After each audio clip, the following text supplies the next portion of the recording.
Hello, welcome to my channel pairing Naruto x Sona. It's Rias Oni-sama, Kya, Akano senpai, she looked at me. Rias Gremory was used to the chants of adorations from the students whenever she walked through the hallways. It was no news to her, she was a very beautiful woman, and her fans were clearly aware of the fact. But still, she smiled and waved at them all the same, making many of her juniors swoon in place. Her queen, Akano Hamejima, also walked beside her at a sedate pace, jovially greeting her own cohort of admirers. Inwardly though, she could very well go without so many children bothering her at every turn. She was merely accompanying her king, nothing else. The two were headed to the student council room, where Ria's friend, Sona Sitri, was the president. The two heiresses were very close and often met each other to chat and pass the time. Rias opened the door to the room and stepped in, turning the heads of the entire council. Sona was sitting behind an ornate wooden desk, with her queen Tsubaki standing dutifully at her side. Sona smiled at seeing her friends enter. Greetings, Rias, Akano. She nodded at both girls as Rias took a seat in front of her. What brings you here? Nothing special. I thought we could catch up. It's been about a week since we last spoke. Rias began, drinking the tea which had been put out. All right. Sona nodded. They had a lot to talk about, and even though Sona was always a bit reserved, she always had time for her friends. In between their chat, Rias decided to tease her friend a bit. You know, Sona, she began, gaining the president's attention, it's been a hassle dealing with my hundreds of fans lately. Rias gave a long-suffering sigh as if it was such a pain to her. Ah, the burdens of being the most beautiful girl in the school. She sang, giving her friend a mischievous grin. Rias was indeed the most popular girl in the school, with Akano a close second. Sona placed third in the fan-made list. Even though Sona cared little about things like popularity, Rias loved to rub it in her face that she was the more popular of the two. They both knew it was harmless ribbing, but Rias liked riling up her friend. However, when she saw the smirk on Sona's lips, she grew wary. That must be hard, the president began, eyes glinting with mirth. I have it a lot easier. I have only one fan, but he is the most devoted in the world. He more than makes up for my lack of quantity with quality. She pushed up her glasses with her finger, satisfied in her victory. Her face was as calm as ever, but there was a slight tinge of pink on her cheeks. Rias got the message, loud and clear. TCH. She pouted. Rias knew that Sona was talking about her fiance. And she was right. With how much that guy was utterly besotted with Sona, the Sitri really had the best fan in the world. Rias herself would prefer someone like that over her legion of shallow fans. But Sona wasn't done. Here, let me show you my fan mail. She then bent downwards and retrieved an absolutely massive box of letters and postcards. These were all sent by my intended. Sona smiled happily and got a few letters out to show Rias. Sona-chan is best girl, believe it. I love Sona-chan more than ramen. East or west, Sona is the best. Let's get married now. HMPH. Rias crossed her hands and grumbled, having lost the verbal spar. All right, I get it. Geez. Saji, who had heard all this, was irritated and could not refrain from cutting in. Wait, Kaichu has a fan. Who is he? Akano blinked at this. Sona, you haven't told your pawn yet. Sona sighed and shook her head. He's new, and the subject didn't come up. Saji was getting impatient. Who the hell is that guy? He yelled, before getting whacked in the head by Momo. Sona rubbed her forehead. He's my fiance, Naruto for next. After hearing this, Saji grew a defeated look in his eyes. Kaichu is engaged, he whispered to himself, unable to believe it. His eyes then gained determination. Aha, it's probably an arranged marriage, isn't it? Don't worry Kaichu, I shall break your engagement and free you from the clutches of your political marriage. Saji went off into a rant about how Kaichu would fall in love with him when he freed her from her evil fiancé, when said woman harshly pinched his ear, causing him to squeal in pain. OWW, I'm sorry, Kaichu. Idiot. Sona huffed but then looked away, acting uncharacteristically shy. Why would I break my engagement when I want to marry him? She tried to sound stern, but she was blushing so much that it just seemed adorable. Just as Saji was about to retort, a golden magic circle flared up in the middle of the room. Everyone from Sona's peerage straightened up, and Sona composed herself and returned to her seat. The light from the magic circle died down and revealed 4 people. 1 blonde boy, 2 girls with cat ears and 1 blonde girl. However, before anyone could even get a word in, the blonde boy spoke. Sona-chan, the blonde boy absolutely blurred forward, leapt across the desk and glommed the girl tightly. I missed you so much, Yano. He grinned happily and hugged his fiancée closer to himself, uncaring of the looks he was receiving. Sona had predicted this ever since she saw his magic circle, so she simply returned his embrace and snuggled into his arms. I missed you too, Naruto. In her happiness of seeing him, Sona had forgotten that they were not alone. The pair were broken out of their reunion by a cough, courtesy of Rias. Oi, you two, get a room. Sona snapped out of her pleasant trance and started blushing madly. Everyone had seen her in such a state. Aye how improper, she squeaked and withdrew herself from Naruto's arms, pointing an accusing finger at him. Naruto, what have I told you about public decorum? She glared at him, though her face looked like a beetroot with her hair and blush. Naruto grinned and scratched the back of his head, not ashamed in the slightest. Hee. I missed you so much that I didn't care who saw us, Yano. He then sat down in Sona's chair, taking her with him as he plopped her onto his lap. And you look gorgeous as always, sweetie. He gently pecked her forehead, partly to tease her and partly because he missed her. Awawawa. Sona's eyes started swelling with embarrassment, and she buried her face in the crook of Naruto's neck to hide herself from the room. The tender embrace embarrassed her even further, and steam started pouring out from her ears. Naruto just laughed and wrapped her tighter in his arms. I'll stop teasing you once you stop giving such cute reactions, Sona-chan. Naruto was a prankster by blood, so turning his normally cold and stoic fiancé into a stuttering mess was something of a victory for him. Kaichu is blushing, strict Kaichu is blushing and getting all embarrassed. Saji's soul had left his body. The scene in front of him was such a huge culture shock to him. Who the hell was that guy, having such an effect on the calm and collected president? She is always like that with Naruto-sama, NYA. A voice piped up next to him, and Saji turned to see a woman with black hair and black cat ears. I'm Kuroka, Naruto-sama's bishop. Nice to meet you. The now named Kuroka extended her hand, which Saji gingerly shook. Saji was about to inquire further when Tsubaki cut in. Hello, Naruto-sama. I hope you have been well. I'm doing great, thanks, Tsubaki-chan. Naruto replied boisterously, making the queen nod with a smile. He then looked across the room, only to see Rias and Akano.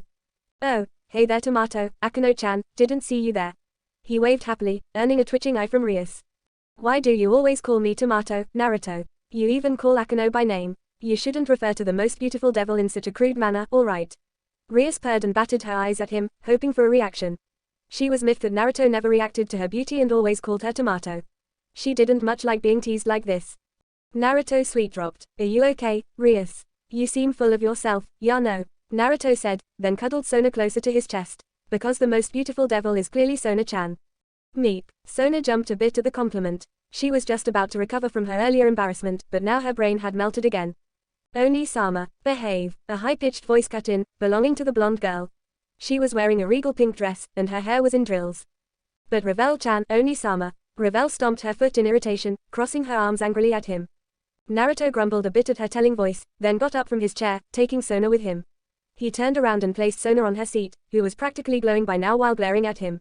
Looking at her now, Naruto felt a little guilty. Maybe he had teased her a bit too much. He gave Sona some time to cool down and then spoke. I'm sorry for teasing you so much, Sona. I just missed you a lot, Yano. He was genuinely apologetic, which made Sona's glare soften a bit. She sighed for the 100th time and pushed up her glasses. It's okay, I forgive you. I'm happy to see you again. She looked away and shyly tucked a strand of her hair behind her ear. And just like that, Naruto was done for. You're the best, Sona-chan. I love you. And Naruto, Sona hissed, although she had a very prominent smile on her face. Not in public. Ah, okay. Naruto dragged his feet back to where his peerage was with a crestfallen look on his face. Sona had to resist going there and cheering him up, as she knew it was just another prank of his. One that had worked too many times to be funny anymore. Naruto then took a seat on one of the couches, right next to the white-haired cat girl. He turned to her and spoke with teary eyes, Chien-chan, heal me. Sona-chan has rejected me, he dramatically sobbed as he hugged the white-haired girl tightly. The rest of the room just looked on dumbly. So fluffy, I'm recharging, he softly patted her head, making the tiny girl purr in contentment. Oni-chan, you're being ridiculous. Chien deadpanned while trying not to fall asleep. His head pats were out of this world, and her eyes were already drooping. Naruto recoiled as if he was struck in the face. Even Chien-chan, he whispered sadly, eyes watering. His antics were cut off by Sona. Naruto, why are you being so difficult today? Sona could feel the migraine setting in. Yes, she loved him a lot, but there was no denying that her fiancé could be a handful. Before Naruto could go off into another speech, an irritated Saji stood in front of him. How the hell is Kaichu in love with a whiny brat like you? He glared at Naruto in disgust. She deserves better. The entire room went silent, and Saji knew then that he had made a terrible mistake. Naruto's expression had changed entirely. He simply wore a slight smile that didn't reach his eyes. Saji much preferred the whiny Naruto to this one. Luckily, he was saved by his mistress. Naruto, no, he may be crude, but he is a member of my peerage. She knew that Saji was out of line, but he was new and didn't know about the relationship she shared with Naruto. Don't worry, Sona, I'll just have a talk with him, Yano. Naruto's voice was eerily calm, and Saji was not looking forward to this talk.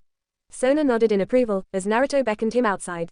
He didn't want to speak alone with a mysterious character, but then Saji steeled himself. This was all for the welfare of Kaichu, and he would do anything for her. It's not like talking to Naruto could be so bad, would it? Naruto sounded like a really positive person, who was overall very friendly. It's not like Naruto had some mysterious power which would sway people with merely his words, right? What's the worst that could happen? Please let me be a groomsman at your wedding. Sona's eyes widened comically as she looked at Saji, whose head was bowed in a 90-degree salute. She then looked at Naruto, who merely winked cheekily at her. She rubbed her temples and nodded in realization. Whenever Naruto had his talks with someone, they always ended up on his side and unendingly devoted to him. Just another thing to love, she supposed. After the spectacle was over, Saji went up to Naruto with stars in his eyes. "Boss," he shouted, making the students flinch at his volume, "I heard that many high-class devils have harems. Do you as well?" Naruto looked positively affronted at this. "What the hell, of course not." He then turned to Sona and gave her a flirty wink, making her blush prettily. "Sona-chan is the only woman for me, believe it." Said woman looked away with a red face to avoid the knowing stares of most of the room. "I idiot." Saying such a thing out loud, she shyly tucked a lock of her hair behind her ear. Naruto deadpanned and pointed a finger at the blushing heiress. "See that, Saji? See how cute she is? What woman would be able to even come close to my adorable Sona-chan?" He gushed madly, firing off compliment after compliment to his flustered love. "Poof you." Sona buried her face in her hands, too embarrassed to even reprimand him for such unseemly behavior. Steam was pouring out of her ears as she desperately tried to hide herself in a corner. "Lucky little," Rias grumbled with twitching eyes, clenching her fists. If there was a common opinion among the new generation of female devils, it was that Sona really lucked out. She managed to snag the one person who was very kind, handsome, of reputed lineage, extremely powerful, had eyes only for her and was extremely loyal to her. Half of the devils were jealous because they liked Naruto and wanted him for themselves, and the other half simply because they wanted what Sona had. Now, looking at Naruto fawning over his easily embarrassed fiancé, Rias could only wonder when she would find someone like that. Silence. The ballroom was in total silence after what they'd just heard. It was the day of the Young Devil Gathering, which included Rias, Sona, Naruto and Cyril Bale, among others. They had each introduced themselves, ending with the Sitri heiress. She had declared her dream of opening a rating game school accessible to all devils, which is why the room was so silent. But, in a room full of prideful devils, even silence did not last long. "Ha, what a childish dream," a devil snorted from his table, prompting laughter from the audience. "This generation is truly naive. Go home and play with your dolls, little girl." Sona heard the taunts and jeers and clenched her fists to quell the sadness and frustration she was feeling. She knew that her dream was ambitious, but she did not expect such vehement ridicule. What was wrong in wanting the common devil folk to have education on rating games? She didn't think there was any problem, but the devils present clearly did. As much as she wanted to, Sona could not rebuke the people taunting her. They all were from prominent pillar houses, each of whom could make her life very difficult if they so chose. Sona was smart, she knew that she just had to ignore them and work towards her goal. Sona saw that her sister, Seraphal, was looking at her sympathetically. However, the Satan said nothing. Sona could understand why. Seraphal had to remain impartial at all costs after all. Sona's peerage glanced at their mistress in worry. They most certainly did not enjoy seeing their benefactor being humiliated and bullied in such a fashion. Saji gritted his teeth and was just about to yell out at the devils, when he was suddenly interrupted. "Oya, what's this?" The taunts and jeers stopped as the room looked at Naruto, who had spoken. However, the blonde's appearance was different. His usually electric blue eyes, which were as bright as the ocean, were now crimson in color with a slitted pupil. He was smiling coldly, and some people would have sworn that they saw fangs.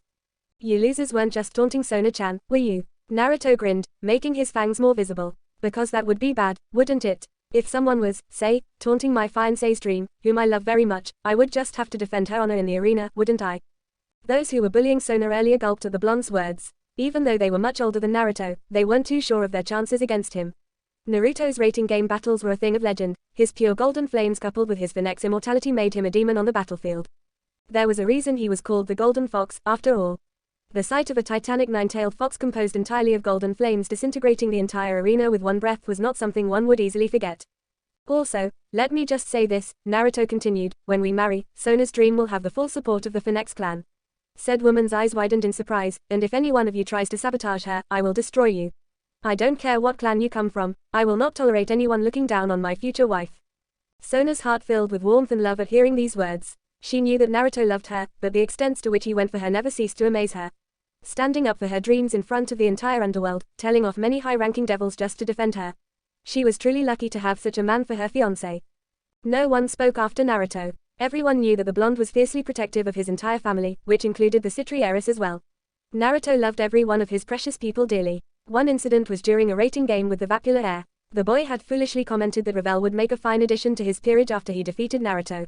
He is still in a coma. Even on the political front, Naruto was practically untouchable. Already an ultimate class devil and a clan heir in a society that respected power, Naruto had more pedigree than some of the lords themselves. With the old crones silenced, the MC announced the dance floor to be open. Naruto turned to his fiancée with a cheeky grin, extending his arm outwards. May I have this dance, milady? He bowed showily, earning a small giggle from Sona. When she grabbed his extended arm, he softly kissed the back of her palm, making her face gain a cute blush.